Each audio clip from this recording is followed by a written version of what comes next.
was hoping you could sum up the season. Great season. I'm proud of our team, how we fight. I think we'll fight till the end. Because have an amazing team. So it was hard, but I think we gave everything. We played especially hard in the playoffs, and I think, like I said, I'm proud of our guys. Taylor Rooks. Luka, when you look back on this bubble experience, what will stick out to you the most? Just hanging out with the guys a lot. I think we hang out a lot. On the court, then we live together, and then just hang out together. I think it brought us closer. I think I'll take that. TNT. We're asking players their last words as they exit the bubble. Can you give us your last words on the bubble experience? Like I said, hanging out with the guys a lot. It was different with playing with no fans. It was a good experience.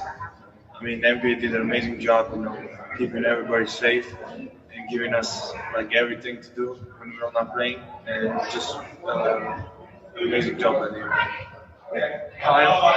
Luka, you and Kawhi had so many great games in this series. Did you draw any energy at all from sort of going against a guy who's won a championship and one of the other great players in this league?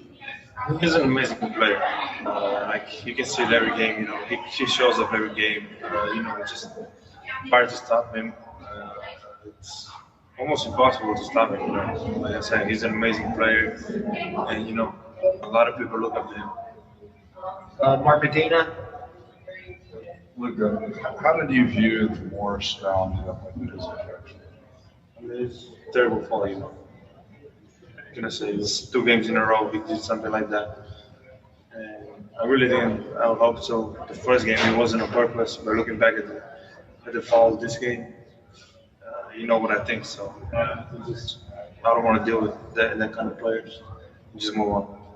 And last one in the room is from Ben Golliver.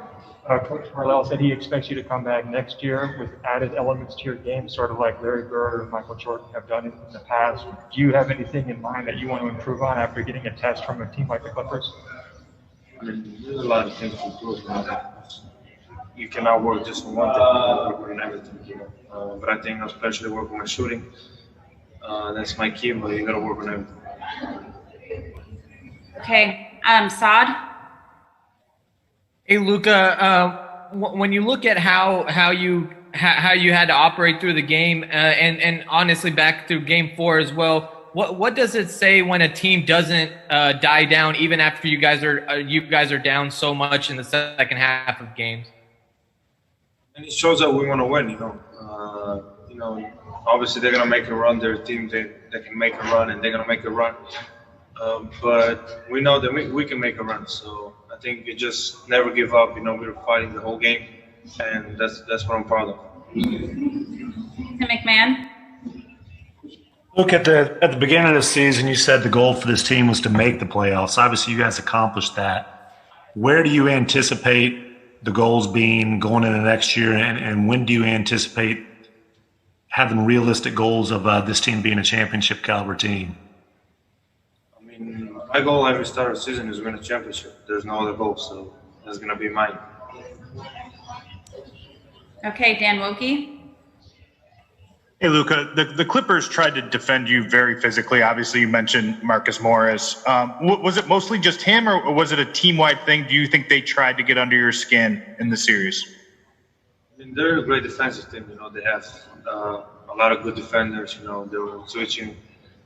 I feel like every other quarter was somebody else defending me. But, they have a great defensive team, so it was tough to score. Our last one in English is Dave McMenamin. Hey, Luka, so 2 years in the books now, done your sophomore season. How have what you've done in the league, how does it compare to what you expected of yourself when you came to the NBA? Obviously not that much, I would expect I would be here today, I just wanted to play in the NBA. That was my dream. I just got to keep going, keep working. I have great teammates. Great staff, great people behind to support me, and it's just fun playing with them. Okay, I lied. We've got one more in English from Taylor, who's in the room. Then we'll go to Spanish. Thanks, Luka. So throughout this bubble, whenever you've had a big game, people say, all right, Luka Doncic, he's on the way to being a superstar, or he's a superstar now. So I guess how do you define what a superstar is in this league? I don't know. I would say a player that plays good and wins games. That's it? I don't know. Thank you. Okay, we'll move into